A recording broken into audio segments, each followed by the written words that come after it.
안녕하세요. 4월 15일 월요일 날마다 주께로 큐티 가이드 시작하도록 하겠습니다. 오늘 함께 묵상할 하나님의 말씀은 창세기 38장 12절에서 19절까지의 말씀입니다. 혹시 얽혀있는 줄이나 실타래를 풀어보신 적이 있으신가요? 이 얽히고 설킨 줄을 완전히 풀어내기 위해서는 결국 얽히기 시작했던 그 지점까지 거슬러 올라가야 하지요.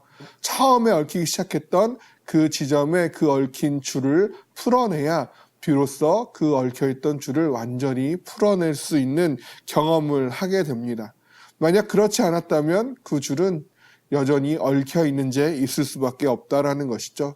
우리의 죄의 문제도 마찬가지입니다. 오늘 관찰 질문들을 통해 죄의 문제에 대해 묵상해 보기를 원합니다. 관찰 질문 1번입니다. 유다는 어디로 향합니까? 12절에서 유다가 딥나로 올라갔다라고 전하고 있습니다. 유다가 딥나로 올라갔다라는 것에 대한 의미를 우리가 온전히 이해하기 위해서는 유다가 딥나로 가게 되는 그 흐름을 아는 것이 중요한데요. 딥나로 가기 전에 유다에게 일어났던 일은 유다의 아내가 죽은 것입니다. 그런데 그 유다의 아내는 수아의 딸이라고 소개되어 있지요. 근데 이 수아의 딸이라고 소개되어 있는 이 유다의 아내에 대한 소개가 38장 2절에 조금 더 자세하게 나타나 있는데요. 유다가 거기서 가나안 사람 수아라 하는 자의 딸을 보고 그를 데리고 동침하니라고 기록하고 있음을 보게 됩니다. 즉 수아의 딸이라고 소개된 유다의 아내는 이스라엘 민족의 사람이 아니었던 것이죠. 이방 민족인 가나안 족속 사람이었습니다. 문제는 하나님은 이방 여인과 결혼하는 것을 좋지 않게 여기신다라는 것입니다. 창세기 24장에서 아브라함도 이삭의 아내를 구하고자 할 때에 가나안 족속의 딸 중에서 내 아들을 위하여 아내를 택하지 말고 내 고향, 내 족속에게로 가서 아내를 택하라고 이야기하고 있는 것을 보게 되어지고요. 창세기 26장에서도 에서가 헷 족속의 여자들과 혼인하게 되자 이삭과 리브가가 마음에 근심하였다라고 기록하고 있음을 보게 됩니다. 그런데 유다는 지금 이방인인 가나안 족속의 여인과 동침하여 결혼한 것이죠. 그리고 아들 셋을 낳게 되는데 첫째 아들 엘과 둘째 아들 오난이 하나님 보시기에 악을 행하여 죽게 되는 사건이 일어납니다. 이 과정에서 엘이 다말과 결혼을 하게 되는데요. 엘과 다말 사이에는 자녀가 없습니다. 당시 고대 근동의 관습에 따라서 형사취수법이라고 하는데요. 한 남자가 한 여자와 결혼하여 자녀가 없이 죽었을 때에 그 여자로 하여금 대를 잇게 하기 위하여 그의 형제와 다시 혼인하게 만드는 것이죠. 그리하여서 형인 엘이 지금 다말과 결혼한 후에 자녀가 없이 죽었기 때문에 그 동생 오난이 다말과 결혼하여 그 대를 잇게 만들어야 하는 것이죠. 그러나 오난은 이를 거부하여 다말과 동침한 후 땅에 설정함으로 죽게 되었고 이제는 그의 셋째 아들인 셀라로 하여금 그 대를 잇게 해야 한다라는 것이죠. 그런데 유다는 그 셀라 역시 죽임을 맞이할까 봐 셀라가 어리다는 핑계로 다말을 그 아버지 집으로 보내었는데 그 아버지 집이 바로 딥나라는 것이죠.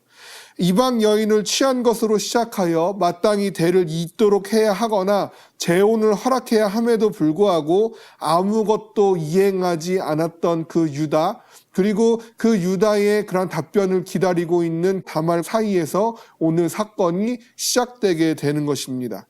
관찰 질문 2번입니다. 다말은 유다의 소식을 듣고 어떻게 행동합니까? 유다의 며느리였던 다말은 계속해서 기다렸습니다. 셀라와 혼인하기를 기다린 것이죠. 그러나 아무런 답변이 없이 시간이 흘러갑니다. 그러던 중에 유다가 딥나로 올라왔다라는 소식을 듣게 됩니다. 다말은 더 이상 셀라를 자신의 남편으로 맞이하기 힘들다라는 생각을 했었을 것입니다. 그렇다고 유다가 재혼을 허락하여 준 것도 아니죠. 자신의 존재가 잊혀지지는 않았을까 걱정하던 차에 유다의 딥나 방문의 소식을 듣게 됩니다. 그래서 그녀는 전략을 짜게 되지요. 왜냐하면 당시 과부는 매우 천시받는 위치에 있었기 때문이기도 하고요. 그녀가 이 과부의 이 천시받는 위치를 벗어나는 길은 대를 잇는 일밖에 없었기 때문입니다. 그래서 그녀는요, 이 문제를 해결하기 위해 과부의 의복을 벗고 너울로 얼굴을 가리고 창녀로 분장하여 유다에게 접근합니다. 즉 다말의 전략은 창녀로 분장하여 유다와 음행을 저지르는 것이었지요. 관찰 질문 3번입니다. 다말은 유다에게 무엇을 담보물로 요구합니까? 다말을 창녀로 착각한 유다는요, 다말의 계획대로 다말과 관계를 갖고자 접근합니다. 다말은 유다의 신분을 나타낼 수 있는 물건을 갖기를 원하였습니다. 왜냐하면 그 물건이 있어야지만 과부인 자신의 임신 사실이 알려졌을 때 살 수 있는 길이 열리기 때문이지요. 따라서 유다가 제시한 염소 새끼를 주기까지 보증할 담보물로 유다의 신분을 확인할 수 있는 도장과 끈과 지팡이를 요구한 것입니다. 결국 유다는 이를 승낙했고 둘은 관계를 가짐으로 다말은 임신을 하게 되어집니다. 이 모든 사건에서 의로운 것은 아무것도 없습니다.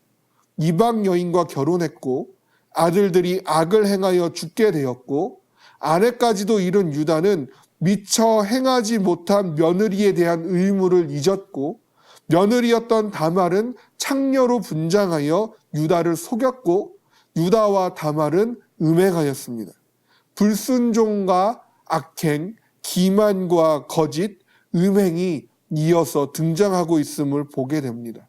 이처럼 죄는 또 다른 죄를 불러오기 마련입니다. 죄를 행함이 당시에는 매우 쉬운 일처럼 여겨지고 죄가 주는 쾌감이 분명히 있습니다. 그러나 그것은 또 다른 죄를 불러오기 마련이고 우리를 더욱 올가매기 시작합니다. 죄로 얽힐 대로 얽혀버린 인생에는 소망이 없습니다. 그렇다고 얽혀있는 죄를 끊어낼 수 있는 능력도 우리에게는 없습니다. 그러나 얽혀있는 죄의 탈해를 끊어낼 수 있는 유일한 방법이 우리에게 주어진 줄로 믿습니다. 바로 예수 그리스도입니다. 우리는 예수 그리스도의 십자가의 죽음과 부활하심을 통하여서 죄의 탈해를 완전히 끊어낼 수 있습니다. 그리고 예수 그리스도의 복음을 통하여 끊임없이 더 이상 죄에 얽히지 않기 위하여 싸워내야 하는 것입니다. 내 안을 죄가 아닌 성령으로 채워내야 하는 것이죠. 성령 충만함을 입기 위해 나는 오늘 무엇을 해야 할까요? 바로 그것을 오늘 이 시간 묵상하고 반드시 그것을 실천함으로 죄에서 자유함을 얻는 그러한 오늘 우리의 하루가 되어지기를, 우리의 믿음의 삶의 걸음이 되어지기를 주님의 이름으로 소망합니다.